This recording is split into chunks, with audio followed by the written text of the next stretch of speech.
Se qualche anno fa mi avessero detto che avrei bevuto un caffè nella piazza di Cartagena de Indias, non so perché, ma gli avrei creduto. Questa città è seducente già dal nome, è sfacciata e ribelle, profuma di cocco ed è calda, non solo per il clima. Non a caso la chiamano Regina dei Caraibi, 90% di umidità media, 23 km di fortificazioni, oltre 1 milione di abitanti che si muovono al ritmo di cumbia e ciampeta. E per qualche motivo che davvero non saprei descrivere a parole, Cartagena ci chiama da sempre. Oggi è arrivato il momento di andare a scoprirla. Vogliamo provare a leggere tra le crepe di quei suoi muri coloniali colorati, capire che cosa succede quando la musica si ferma e le danze lasciano lo spazio al silenzio. Si suda, ci si emoziona, si mangia, si piange e si ride. A volte i luoghi ci chiamano. Oggi scopriamo perché Cartagena lo ha fatto.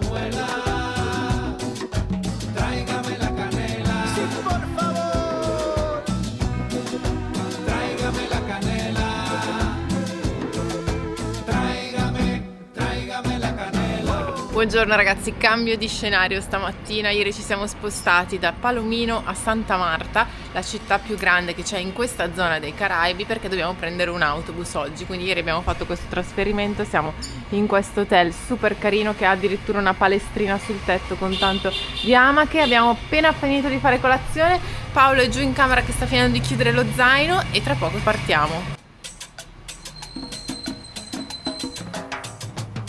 Giornata grigia oggi qui a Santa Marta, questo è il Malecon, cioè il lungomare. Noi siamo in attesa dell'autobus, dobbiamo prendere uno di questi autobus blu che portano al terminal. Stanno passando tutti autobus ma nessuno che va al terminale degli autobus. Vediamo se questa neanche, mi sa. Abbiamo già un amico attento che sta aspettando con noi l'autobus stamattina.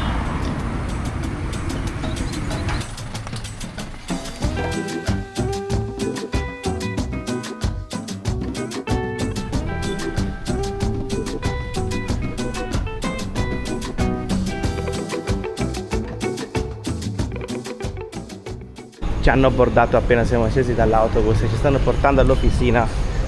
Oggi ragazzi si va a Cartagena.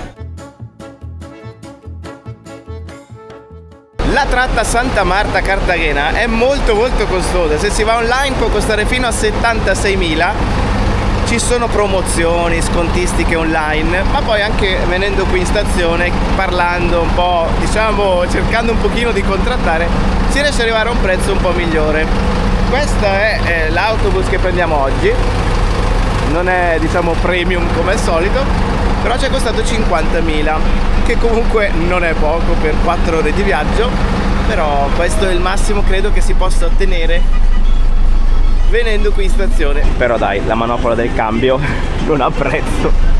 Ovviamente ragazzi è il tempo di trovare l'autobus, io sono già da sola perché secondo me dove è andato Paolo a prendersi il caffè, perché stamattina l'unica cosa che abbiamo fatto è bere il caffè. Quindi è là nella stazione degli autobus, là dentro proprio all'ingresso ci sono tutti i posti che vendono i caffè e lui è là, guarda, lo sta versando, adesso l'ho beccato che si stava versando lo zucchero nel caffè. Priorità quella stamattina.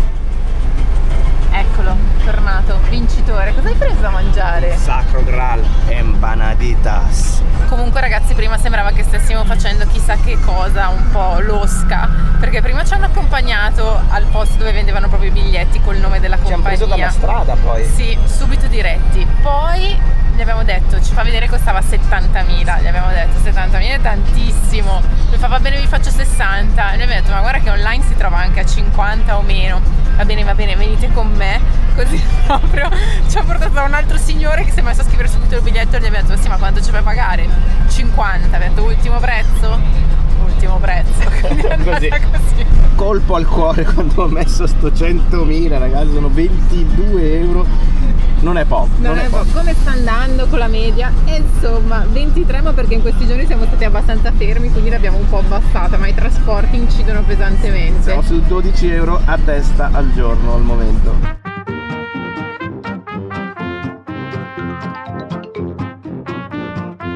qualche motivo noi in realtà saremmo anche partiti, ma non siamo ancora usciti dalla stazione perché è tutto bloccato. Abbiamo 2 autobus parcheggiati davanti, è l'unica uscita della stazione, la polizia là in fondo, persone tutte quante in piedi in mezzo alla strada, altri autobus lì fermi per qualche motivo che non abbiamo ancora capito. Abbiamo capito che c'è una protesta in corso, infatti stanno bloccando tutto quanto, dobbiamo adesso capire se partiamo o meno. Adesso sta andando in retromarcia, non so se magari usciremo da un altro lato, qua c'è un po' di casino, gente che sale. Ecco qua, è il capitano. Ragazzi, stiamo passando sul marciapiede per riuscire a uscire dall'entrata in pratica. Siamo usciti contromano dall'entrata in pratica. Forse ragazzi mi sa che abbiamo preso l'ultimo autobus di oggi che parte, perché adesso stiamo finalmente partendo, sono arrivate un po' di persone in più, mi sa che siamo gli ultimi che partono da Santa Marta oggi. Il signore è salito sull'autobus e ci ha lasciato in mano 2 tortine e poi è andato dietro, adesso è tornato qui davanti e... È un'ottima tecnica di vendita, cioè lui ti molla quale cosa, tu decidi se lo vuoi, poi torna e alla fine ti viene l'acquolina. Sì, la tortina al cioccolato, alla fine la compri.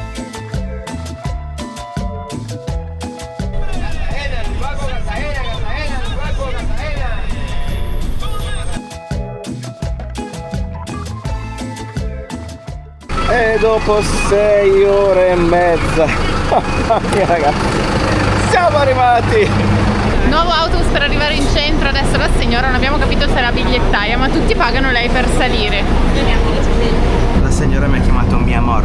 Sì, mi amor, mi amor. Chiamava tutti così, non vorrei illuderti, però chiamava tutti così. Comunque la signora è fantastica perché per salire su questo autobus ti serve una tesserino, no?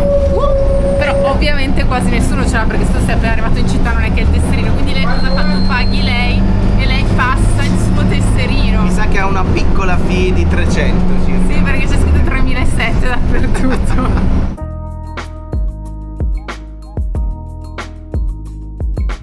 L'autobus è il numero 104, ti porta direttamente in centro e più ci penso ragazzi, più credo che la signora abbia trovato un'idea geniale. Proprio geniale. Siamo arrivati, ci siamo fatti una doccia, siamo andati a fare una spesetta veloce ragazzi, stiamo per fare un vero e proprio scempio.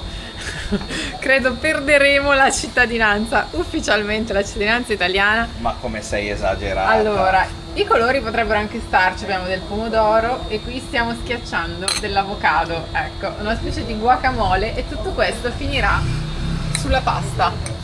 Ci facciamo una pasta stasera. Una sorta di pasta fredda con pomodoro e guacamole, che non è male, dai, con l'avocadino qua molto gustoso, very, muy ricco. Va che pasta, eh? Non è venuta malissimo. Allora, se ci fosse l'olio d'oliva sarebbe proprio la perfezione, ma non possiamo pretendere troppo. In teoria l'avocado fa le veci, dell'olio, teoricamente. Ci stiamo illudendo, dai, ci stiamo illudendo. Buono. Questa è la stanza con un letto altissimo, abbiamo lì il bagno, l'aria condizionata e ci sono già le mutande di Paolo stese ad asciugare. Buongiorno ragazzi da Cartagena, ci siamo ripresi ieri, non ci aspettavamo assolutamente di fare 6 ore di viaggio, ce ne aspettavamo 3 o 4, invece è andata molto per le lunghe, alla fine siamo arrivati quasi con il buio e siamo corsi a fare la spesa perché eravamo in pratica digiuni. In realtà avevamo mangiato un po' di queste cosine qua e là, però come vedete ci siamo già ricascati stamattina con questa arepa de huevo che mi accingo ad aprire. Very good. Very good. Questa in realtà è la seconda o terza parte della colazione in realtà.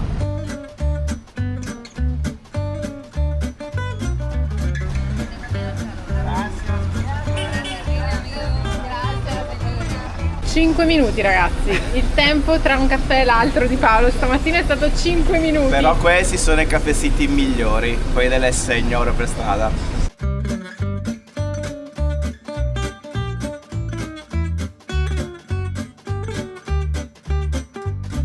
Che macchinina, il montagnero. Che impatto Cartagena ragazzi, di fronte a noi questi colori assurdi nelle stradine del centro che sono tutte stradine strette e veramente appena si entra nel centro subito si capisce che sia un posto completamente diverso rispetto a quello a cui eravamo abituati fino ad adesso. Da questo lato si apre una piazza. Buenas. Grazie.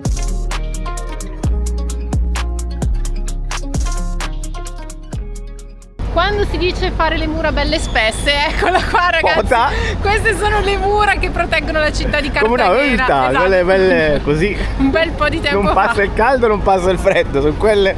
Ma soprattutto servivano a non far passare i pirati, perché nel 1533 è stata fondata Cartagena e prende il nome da una città spagnola, ovviamente fondata dagli spagnoli, ma la città è stata sempre nel corso della sua storia attaccata dai pirati che venivano dall'Inghilterra, dall'Olanda, dal Portogallo, insomma la attaccavano da tutti i lati. Più volte ci sono riusciti finché a un certo punto si sono decisi di costruire tutte queste opere che permettevano di proteggerla e che sono quelli che caratterizzano ancora oggi la città di Cartagena, come appunto queste mura che vediamo adesso, e hanno funzionato, ma pensate che ci hanno messo talmente tanto a costruirle che alla fine, dopo 20 anni da quando hanno finito di costruirle, gli spagnoli sono stati cacciati e quindi è finita così. Qui ragazzi abbiamo un legame Catania-Cartagena con questo chioschettino proprio all'ingresso del centro storico, e qua però si frigge qualsiasi cosa. Signore, se la frigge. Il giallo è il colore principale, però che bontà.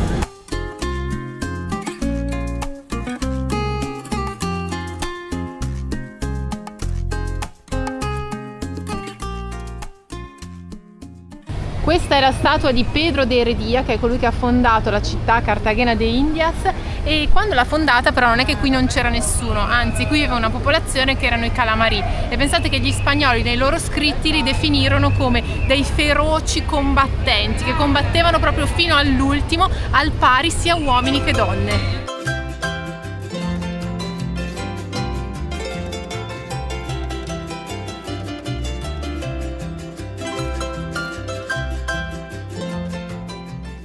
Cartagena, ragazzi, la chiamano la regina dei Caraibi, e si capisce subito perché appena tu entri nel centro storico te ne rendi conto. C'è un po' la stessa atmosfera che c'era nei paesini piccoli di montagna, ma applicata a una grande città, no? Quindi, a parte il colore veramente dappertutto che ti ruba lo sguardo in ogni momento, ci sono un sacco di monumenti da osservare, perché era molto importante per l'impero spagnolo. Quando è venuto a colonizzare questa zona di mondo era un centro importantissimo, e quindi qui sono stati costruiti moltissimi monumenti.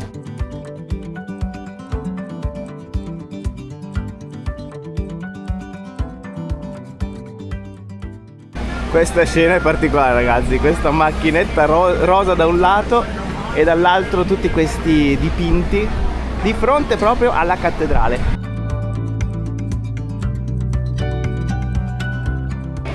Siamo in un'ala laterale, qui dietro alle mie spalle c'è la navata centrale della cattedrale, che è stata costruita nel 1585 e è rimasta quasi completamente intatta, quindi la struttura che vediamo oggi è ancora quella originale. In realtà dei danni ci sono stati soprattutto all'inizio, in particolare nel 1587, quando il pirata inglese Francis Drake è arrivato qui e ha fatto quello che è stato definito il più grande attacco del XVI secolo nelle Americhe.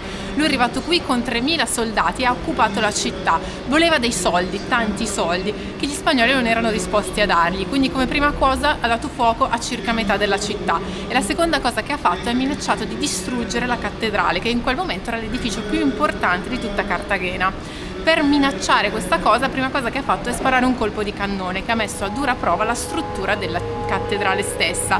A quel punto gli spagnoli hanno deciso di dargli i soldi che lui chiedeva e quindi si è fermato. Quindi i primi danni alla cattedrale sono stati fatti appunto in questo momento, quello della pirateria inglese in quegli anni. Proprio di fronte alla cattedrale c'è questo parco bello all'ombra dove si può respirare, prendere un po' di fresco, e da questo lato c'è questa che è una statua dedicata a Simón Bolívar, colui che liberò il Sud America dai conquistadores. E a proposito di conquistadores, proprio lì dietro c'è addirittura la vecchia sede dell'Inquisizione spagnola. Pensate ragazzi, l'Inquisizione spagnola era un tribunale cattolico che si occupava di giudicare e punire coloro che venivano considerati eretici o comunque con delle idee non in linea con la religione. È durata per più di 300 anni ed era famosa per i metodi che utilizzava, che erano molto forti e sanguinari.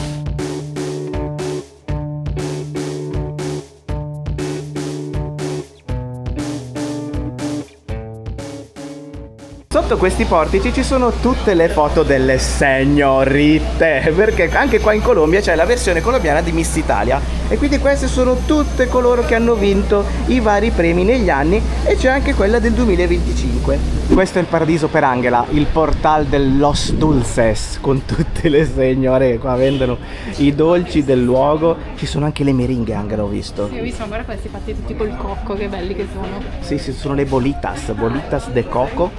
Ecco qua, cioè tutta la via è piena di questi banchetti.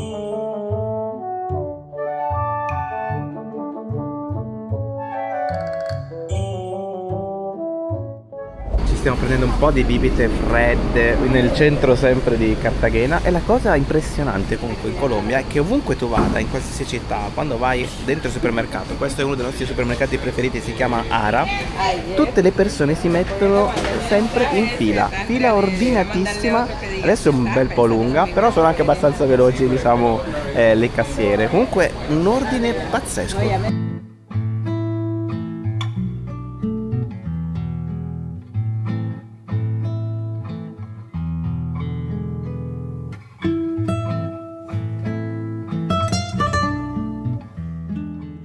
Per i colonizzatori spagnoli Cartagena era fondamentale, la sua posizione era il punto di accesso a tutto il Sud America e il loro interesse numero uno, come qualsiasi progetto coloniale, erano le materie prime, a partire dall'oro e dall'argento chiaramente.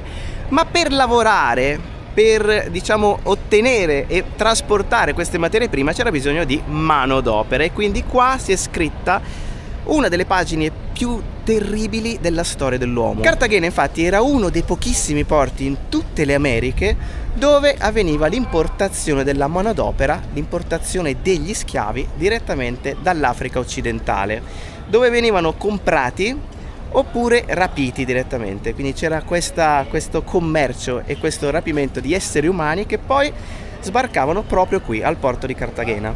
Gli schiavi facevano i lavori più duri in assoluto, senza alcun diritto, vivevano in condizioni disumane e venivano trasportati in tutto il Sud America, in tutte le colonie che gli spagnoli avevano in questa enorme parte di mondo. Alcuni cercavano di scappare, non tutti ce la facevano e chi ci riusciva a diciamo fondare delle piccole comunità isolate nella natura che si chiamano palenque. Questa pagina terribile però spiega tante cose, spiega anche il fatto che la società colombiana oggi nel 2025 è molto variegata, è un paese multiculturale dove si incontrano provenienze, etnie, culture totalmente diverse che convivono in un unico paese.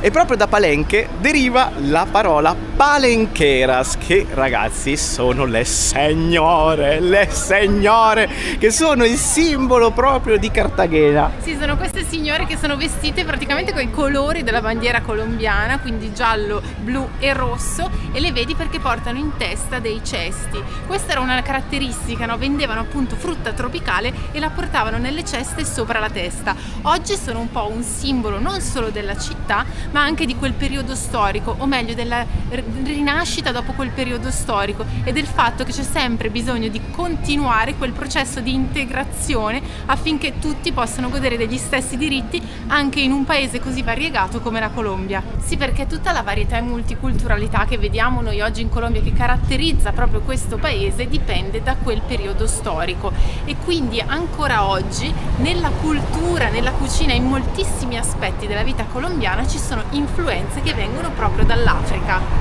Come abbiamo accennato, il periodo coloniale in Colombia si è portato dietro l'orrore della schiavitù. Milioni di africani in quegli anni arrivarono proprio sulle coste colombiane. Con loro portarono ritmi, sapori e spiritualità che oggi sono parte viva dell'identità colombiana. La cumbia, ad esempio, è uno dei generi musicali più rappresentativi del paese e nasce proprio dall'incontro tra tamburi africani, flauti indigeni e influenze spagnole. E poi c'è la champeta, musica popolare di Cartagena, che affonda le sue radici nei suoni dell'Africa centrale e occidentale. Anche la cucina racconta di questa eredità.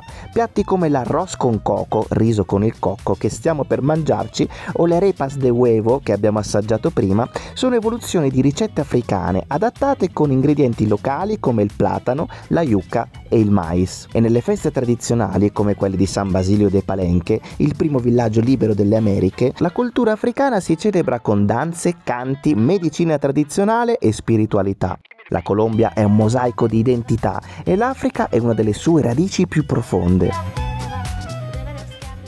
Che posticino per mangiare oggi, abbiamo trovato il menù del dia in questo luogo sempre nel centro di Cartagena. Super colorato, ci sono tutte le pareti dipinte, colorate, le ragazze con i costumi tradizionali e iniziamo il menù ovviamente nonostante i 50 gradi Ovviamente. con una bella zuppa calda. La zuppa oggi. non manca mai, proprio parte del menù più importante. Pensavamo che a Cartagena, essendoci il mare, ci fosse anche tanta scelta del pesce, invece no, non esiste. In questo posto c'è solo carne, pollo, neanche le uova, soltanto queste due opzioni. Quindi vabbè, noi chiaramente ci adattiamo al posto in cui siamo, nonostante questi pesci proprio disegnati in realtà non sono nel menù. Esatto. Arrivati i due piatti, ragazzi, al centro c'è il riso di cocco tipico dei Caraibi, grande scoperta, questa ci piace un sacco, e anche qui siamo riusciti a spendere il solito, cioè siamo sui 14.000, 3 euro a testa per il menù completo.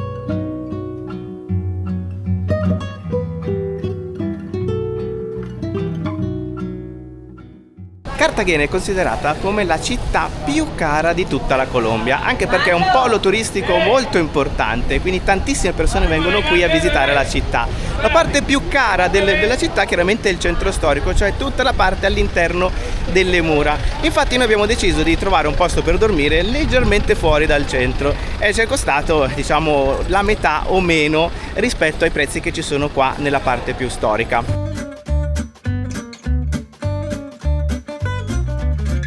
Qui c'è una statua con una rappresentazione bizzarra, direi originale, di Cristoforo Colombo, che è là in alto con accanto una donna locale, indigena locale, rappresentata in alto, e sotto ci sono le caravelle, quindi le barche con cui è arrivato qui e ha scoperto l'America. Tra l'altro la Colombia prende il nome proprio da lui, nonostante lui qui non ci abbia mai messo piede. Raga, guarda che anche qua a Cartagena c'è le mura, sono le mura. Scusate. Sono le mura che comunque sono un po' più basse di quelle di Berga. C'è il mare di fronte, qual è la differenza? Qual è l'altezza delle mura? Sono un po' i Caraibi da quel lato, ma c'è anche la città nuova da questo lato, moderna, con tutti i grattacieli molto alti, e noi però siamo nella parte storica, nel centro storico.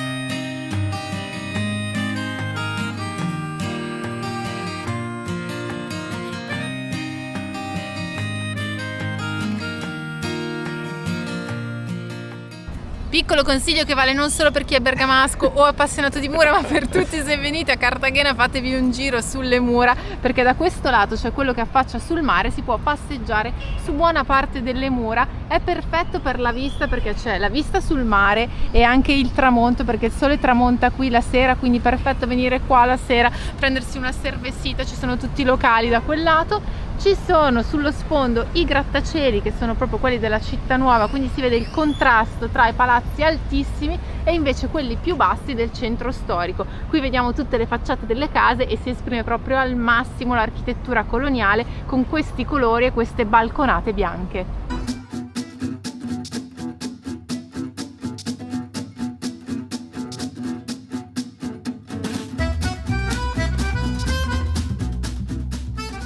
Attenzione ragazzi, siamo tornati nel parco della cattedrale e sono iniziate adesso le danze tradizionali.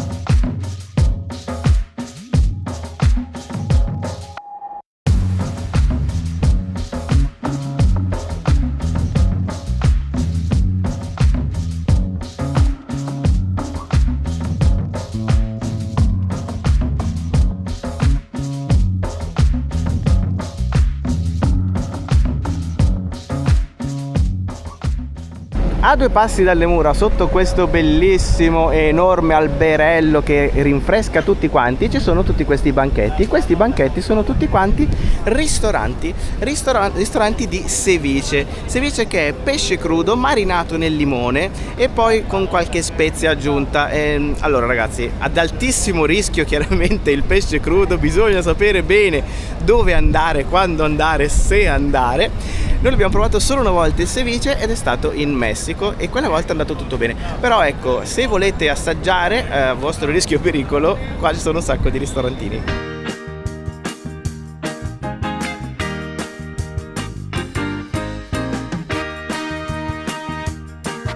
Ristorante italiano, Pavia.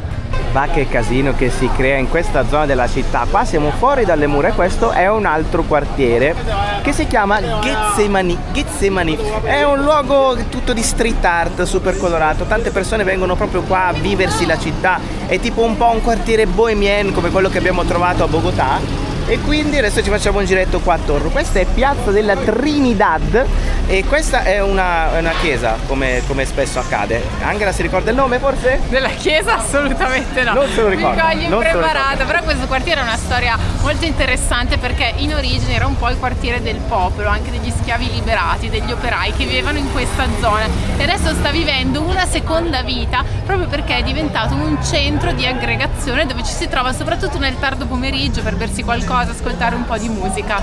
Io ho trovato il nome, intanto è la chiesa della Santissima Trinidad. Attenzione. Era facile perché era facile questo.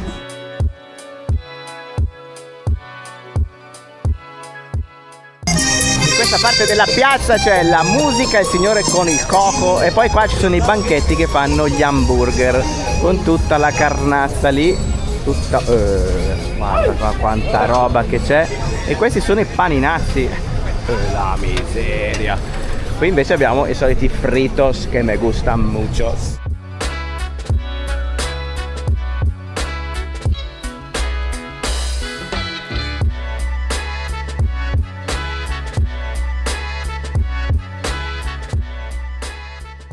Abbiamo attraversato tutte le vie colorate del centro storico, siamo finiti sulle altre mura adesso e di qui invece c'è l'affaccio su quello che è il castello di San Felipe, che è il castello più grande che gli spagnoli hanno mai costruito in una loro colonia.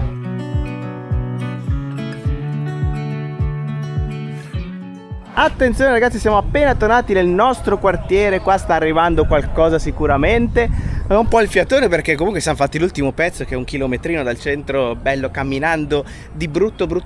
Da questa parte vedete c'è il centro, un attimo che mi avvicino, centro e parte moderna che si vede sullo sfondo. Questo invece è il nostro quartiere, siamo in questa zona con i palazzi da questo lato e i ragazzi qui sotto che se la giocano bellamente. A baseball stanno giocando in una strada in discesa. Questa zona è pedonale, tutta questa stradina qui, quindi tutti i ragazzi che abitano nelle case qui attorno sono qua fuori che stanno giocando a baseball. L'hai sentita? Da qualche parte ho anche visto un lampo, quindi mi sa che tra poco qua diluvia. Noi intanto siamo sul tetto, qui sotto c'è la nostra stanza, siamo saliti proprio sul tetto, c'è questa bella terrazza e da qua si può vedere tutto a 360 gradi.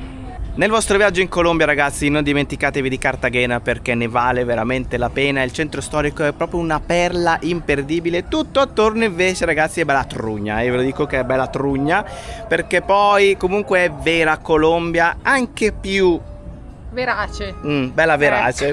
Detto questo ragazzi, noi da qui ci salutiamo da questo non cielo. Non abbracciarmi troppo che oggi ho fatto. Vieni qua Angela, vieni qua. La sudata di fine giornata, così fa anche rima. Siamo due spugnette. Che bella immagine, sempre romantica. Cartagena bellissima, noi così conciati. Andiamo mi sembra giusto. Bella doccia in questo posto e signor, per fortuna l'aria condizionata, meno male. Sì, ecco, se venite a Cartagena direi approfittate e trovate l'aria condizionata perché sennò fa ben caldo ragazzi. Quindi noi da qui ci salutiamo. Iscrivetevi al canale se non l'avete ancora fatto e ci vediamo al prossimo video, attivate anche la campanella. Ciao ragazzi! Alla prossima ragazzi! Ciao! Ciao! Appena in tempo! Tengo un amorcito que siempre me habla bonito, pero ya no puedo verla este mes. Es que está muy lejos, se fue para el otro lado y no tengo para irme de una vez.